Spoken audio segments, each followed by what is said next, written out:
दरवर्षीप्रमाणे मलंगड यात्रा हजारो यात्रेकरू आज या ठिकाणी आलेत। मी त्यांचं स्वागत करतो। हिंदुहृदय सम्राट बाळासाहेब ठाकरे यांच्या आदेशानुसार धर्मवीर आनंदीगे साहेबांनी ही सुरू केलेली मलंगड यात्रा आजही तशीच उत्साहात जल्लोषात सुरू आहे।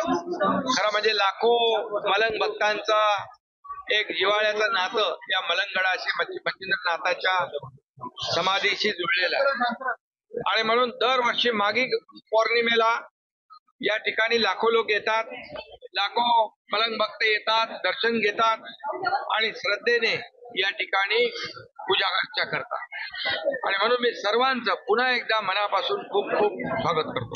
राजन साळवींनी आता राजीनामा दिलेला आहे। टीका केली जाते की खंडणी या ठिकाणी वसूल करून दिल्लीत दिली जाते, अशा प्रकारचं वक्तव्य केलं जातं। बघा, अतिशय दुर्दैवी वक्तव्य आहे आणि खऱ्या अर्थाने महादजी शिंदे महापराक्रमी योद्धे होते।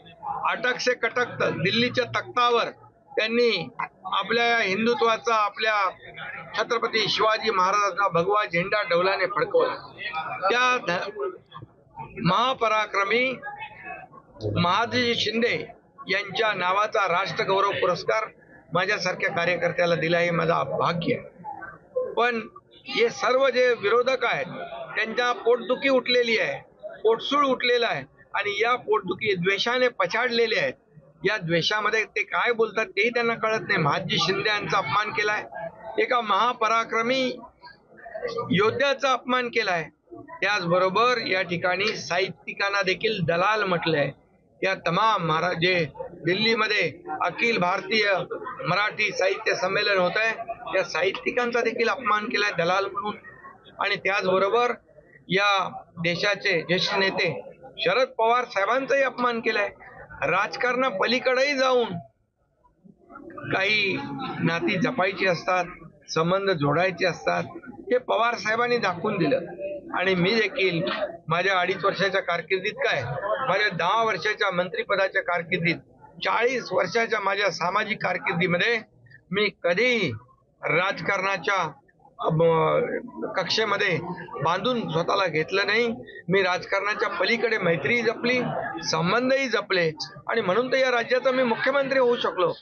आणि म्हणून जे आज आरोप करतायत, जे दोष देत आहेत, जे लोकांचा अपमान करतायत, या सर्व लोकांना या महाराष्ट्रातली जनता धडा शिकवेल। विधानसभेत तर त्यांचे 4 मुंड्या चित केलं। जसं पानिपतची लढाई तिकडे केली महादजी शिंदेंनी, तसं या महाराष्ट्रातल्या माझ्या लाडक्या बहिणी, लाडके शेतकरी, लाडके भाऊ सगळ्यांनी या विरोधकांचं पानिपत केलं। अरे त्यांना विरोधी पक्ष नेते एवढी संख्या पण नाही दिली तरी सुधरत नाहीत। आणि आता असेच ते बोलत राहिले तर येणाऱ्या स्थानिक स्वराज्य संस्था निवडणुकांमध्ये त्यांचा सोपळा साफ होईल, 4 मुंड्या चित होतील।